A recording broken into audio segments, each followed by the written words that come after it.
Drame humain. Samedi noir au Bénin. Mes condoléances au peuple béninois. Réjouissez-vous avec ceux qui se réjouissent. Pleurez avec ceux qui pleurent. Romains chapitre 12, verset 15. Le samedi 23 septembre 2023 a été particulièrement meurtrier dans la commune de Sémé-Podji, une localité voisine de Cotonou qui a enregistré un triple incendie avec des dizaines de pertes en vies humaines et d'importants dégâts matériels. Le Bénin est endeuillé. Les scènes sont choquantes et les images insoutenables. 1. Incendie d'un entrepôt de carburant à Sémé-Craqué. Aux environs de 9 h du matin, suivant les témoignages reçus, un entrepôt de carburant de contrebande communément appelé au sud du Bénin Essence Payon a pris feu. Le dit incendie a occasionné sur place 34 morts de personnes brûlées vives, dont certains corps sont totalement calcinés. Beaucoup de dégâts matériels sont enregistrés.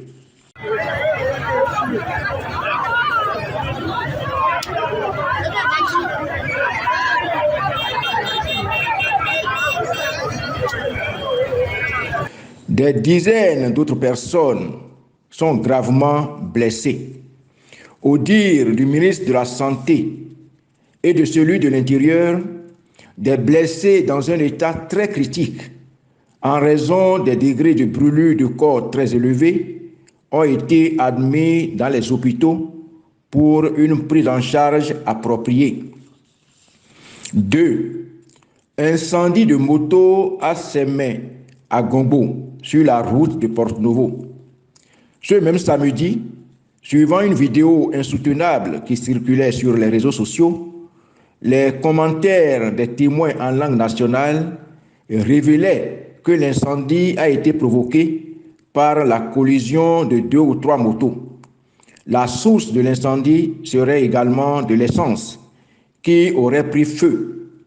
Dans le feu vif et nourri, on apercevait une femme totalement calcinée et les épaves de quelques motos totalement brûlées. Ok, mes gars, mon Dieu, je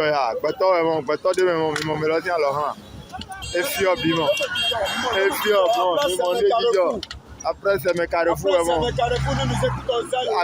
À Congo, c'est niveau.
Trois.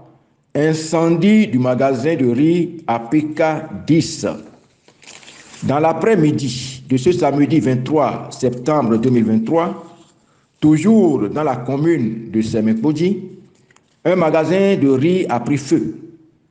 Le dégât matériel serait important, mais l'on ne sait encore s'il y a eu de pertes en vies humaines.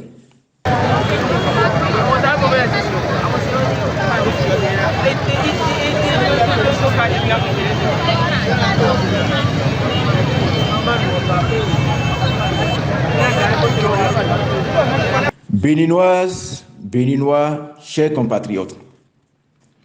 À la suite de cette journée macabre du samedi 23 septembre 2023, je présente au peuple béninois, aux autorités gouvernementales et locales, à la population de la commune de Semekoji, à toutes les familles éplorées, mes vives condoléances. Paix à l'âme des disparus. Aux malades blessés, admis dans nos hôpitaux, je souhaite un prompt rétablissement. J'adresse aux médecins et tous les autres agents de santé, ainsi qu'aux sapeurs-pompiers, ma gratitude pour leur dévouement dans la prise en charge de nos concitoyens en souffrance dans les lits d'hôpital. Aux époux, enfants, parents, alliés et amis des défunts et blessés, je souhaite beaucoup de courage. Mes prières vous accompagnent. À présent, je voudrais m'adresser à mes concitoyens et à nos autorités, et plus particulièrement le président Patrice Talon. Peuple béninois, je comprends parfaitement la situation économique et financière difficile que nous traversons avec la pénurie d'essence et de gaz domestique dans les stations-service en raison de la malgouvernance et de la politique imprudente d'un régime qui accentue la paupérisation généralisée de toutes les couches sociales qui, pour vivre, ont recours aux solutions palliatives de survie. S'il est vrai que les centres de contrebande, qui d'ailleurs est un commerce illicite, quelquefois à bon marché, permet de pallier les pénuries de carburant, il n'en demeure pas moins vrai que ce trafic, malheureusement, est souvent à l'origine de nombreux drames qui se soldent par des morts de personnes brûlées vives, par la destruction de maisons, boutiques, magasins, voitures, motos, qui sont toujours réduits en cendres à chaque explosion. Les séquelles et effets des explosions de bidons d'essence dans les familles sont à vie, avec des dommages incommensurables. Pour ces raisons, je supplie mes compatriotes à éviter toute manipulation de produits pétroliers et dérivés dans les maisons. La vie humaine n'a pas de prix. Chers compatriotes, il y a un fait dangereux de société qui se développe, qui prend de l'ampleur et qui est contraire aux valeurs humaines africaines. Il s'agit de la non-assistance à personne en danger lors des accidents ou faits similaires. Tout le monde est accroché à son téléphone pour filmer la scène au lieu de voler au secours de celui qui meurt.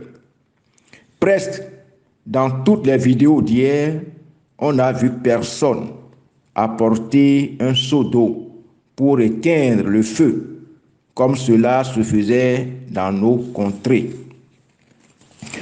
Je nous prie de ne pas nous rendre esclaves des téléphones au point de laisser mourir nos semblables, alors que chaque geste, moindre soit-il, pourrait éventuellement sauver une vie humaine ou atténuer les effets du drame. Au gouvernement, je salue et je félicite la réactivité des ministres du gouvernement, en l'occurrence M. Alassane Seydou, ministre de l'Intérieur et de la Sécurité publique, et M. Benjamin Rumpati, ministre de la Santé, pour leur déplacement et les mesures diligentes qu'ils ont fait prendre pour la gestion d'urgence de la situation des blessés. Un incendie survenu samedi un peu vers 9 h dans un dépôt de carburant dans la commune de Semepoji dans le sud du Bénin a fait des dizaines de morts, pour la plupart calcinés. L'incendie se serait déclenché lors du déchargement des bouteilles d'essence. Le procureur a annoncé l'ouverture d'une enquête complète sur les circonstances entourant cette tragédie. Une équipe du gouvernement s'est rendue sur les lieux du drame. À l'instant où je vous parle, nous avons malheureusement enregistré 34 morts, dont 2 bébés. C'est des morts calcinés, puisque la cause de l'incendie, c'est le carburant, notamment le carburant de la contrebande. Et nous avons aussi enregistré 20 malades, 20 blessés de gravité variable. À l'heure actuelle, nous avons pu stabiliser l'ensemble des brûlés, dont 12 sont vraiment dans un état critique et sont en service de réanimation. Il faut dire que avec l'intensité de l'incendie, les niveaux de brûlures vont parfois jusqu'à 100% de la surface corporelle touchée. C'est vous dire le degré de gravité des cas que nous avons devant nous. Une cellule de crise a été installée afin de renseigner les parents des victimes, recueillir les informations permettant d'établir la cause exacte de l'incendie et déterminer toute responsabilité criminelle éventuelle.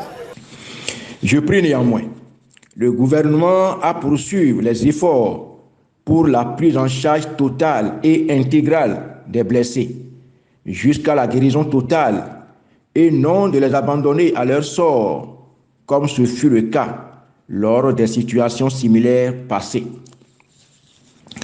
À présent, Monsieur le Président Patrice Talon, conformément au serment que vous avez prêté, confère les dispositions de l'article 53 de la Constitution du Bénin du 11 décembre 1990, vous avez juré, entre autres, et je cite, de nous laisser guider par l'intérêt général et le respect des droits de la personne humaine, de consacrer toutes nos forces à la recherche et à la promotion du bien commun, de la paix et de l'unité nationale. Fin de citation.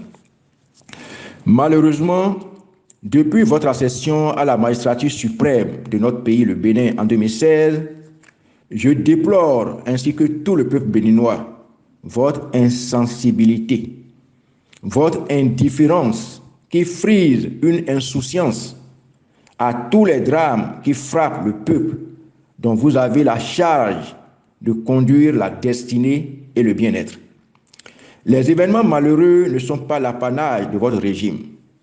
Ils jalonnent la vie de toute nation et les autorités ont l'obligation de les gérer au mieux pour le bonheur de leur peuple. J'ai encore en mémoire la dramatique explosion du camion-citerne le mardi 24 mai 2006 à Porga, qui a occasionné une soixantaine de morts sous le régime du président Boni Yayi. Tout le monde se souvient de la compassion du président Boni Yayi en de pareilles occasions et de ses visites régulières au chevet des malades blessés au CNHU Hubert Koutoukou-Maga de Cotonou ou dans d'autres hôpitaux du territoire national. Ce qui a malheureusement changé sous votre régime, c'est peut-être la fréquence, l'ampleur de ces drames et surtout l'indifférence inquiétante que vous affichez à la survenance de chacun de ces drames. Jamais, jamais et à grand jamais, vous n'avez, lors des grands événements malheureux qui ont secoué la nation entière, manifesté la moindre compassion. Hormis les crises électorales où volontairement vous avez fait assassiner vos compatriotes par des tirs à balles réelles, de mémoire, je voudrais rappeler 3 grands événements où vous aviez manqué de vous comporter en président de la République, chef de l'État. 1. L'explosion de la décharge d'Avamé. Le jeudi 8 septembre 2016, à Avamé, dans la commune de Toriboussito, une explosion s'était produite, occasionnant des morts et plus d'une soixantaine de blessés graves. En effet, une entreprise a déversé des sacs de farine de blé avariés et y a mis feu. La population s'était jetée sur les zones qui ne brûlaient pas encore pour s'approvisionner lorsque l'explosion fut soudaine et le feu a pris en otage plusieurs personnes. Les brûlés qui ont séjourné plusieurs mois au CNHU Hubert Koutoukou-Maga de Cotonou en face du palais de la présidente de la République n'ont pas eu droit à une seule visite du président de la République que vous êtes. Explosion mortelle dans une décharge au Bénin. L'incident s'est produit à Toriboussito Avamé, une commune située à 40 km de Cotonou. Le bilan est de 2 morts et d'une soixantaine de blessés selon le ministre de la Santé et ce chiffre ne cesse de grandir. Nous avions eu au total 11 brûlés graves, dont un est décédé aujourd'hui, ce matin. Les autres sont quasiment stables et nous espérons que tout ira bien. Ce sont une soixantaine. Hier, nous avons parlé d'une cinquantaine, mais par la suite, on nous a dit qu'il y a des blessés qui avaient été gardés à domicile, mais que les parents ont été obligés de sortir après parce que leur cas se compliquait. Donc maintenant, on évalue à une soixantaine. L'explosion a été entendue après qu'une entreprise a déversé de la farine de blé avariée dans cette décharge et y a mis du feu selon des témoins. La population s'est alors jetée sur des zones de la décharge qui ne brûlaient pas pour s'approvisionner. Le gouvernement béninois a dit vouloir prévenir de telles catastrophes. Le ministre de l'Intérieur a promis que la décharge sera clôturée et que davantage de forces de sécurité seront déployées sur place pour empêcher les populations d'avoir accès à ce site. Président Patrice Talon, vous n'aviez pas fait observer à votre gouvernement une minute de silence en Conseil des ministres pour honorer la mémoire des disparus. Vous n'avez pas délivré de message de compassion et de soutien au peuple béninois. Vous n'avez pas pris des mesures en Conseil des ministres pour la mise en berne du drapeau en signe de deuil national. 2. Drame de Dassazoumé. Le 29 janvier 2023 à Dassazoumé, le bus de transport en commun Baobab Express entra en collision avec un camion et a explosé. L'incendie qui a suivi a occasionné la mort d'une trentaine de personnes brûlées vives. Tous les corps furent calcinés. Ce fut pratiquement une première dans notre pays. Tout le peuple était sous le choc d'avoir perdu le haut cadre et personnalités de tout secteur confondus. Magistrats, médecins, agronomes, banquiers, assureurs, religieux, etc. Les rescapés qui avaient été hospitalisés au CNHU HKM de Cotonou, en face de la présidence de la République, n'ont jamais bénéficié de la visite du chef de l'État avant de s'éteindre un à un.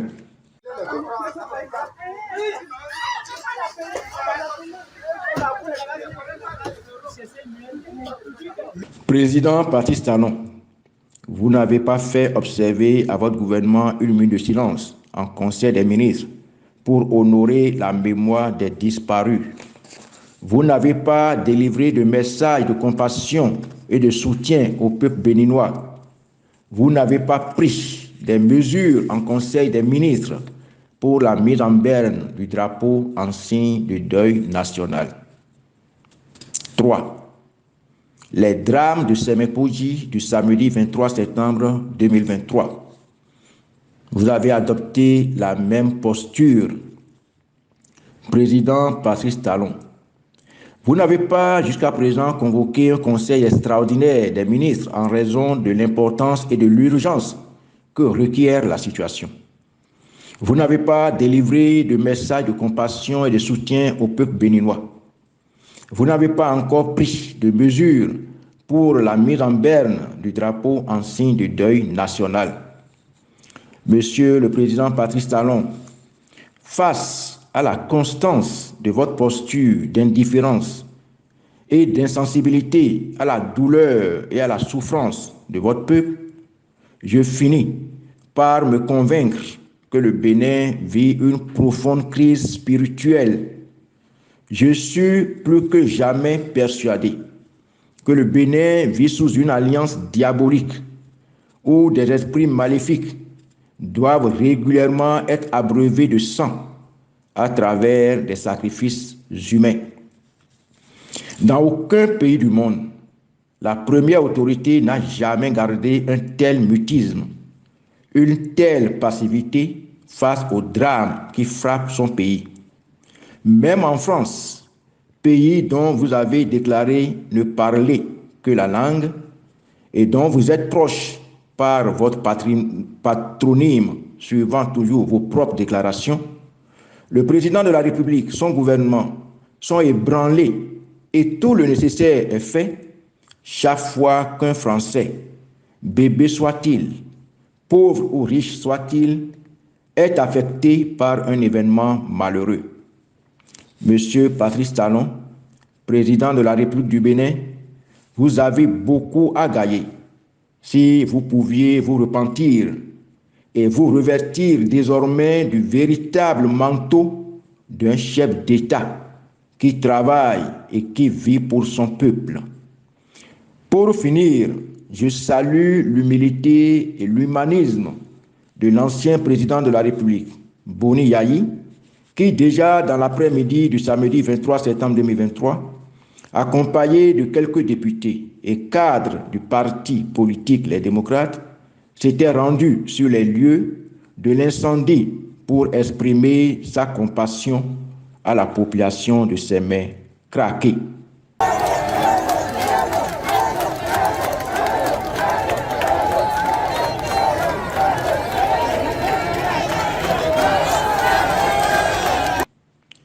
Je vous remercie. Dimanche 24 septembre 2023, Djenotin Agossou Valentin, ancien garde des Sceaux, ministre de la Justice, de la Législation et des Droits de l'Homme, député à l'Assemblée nationale, 7e législature.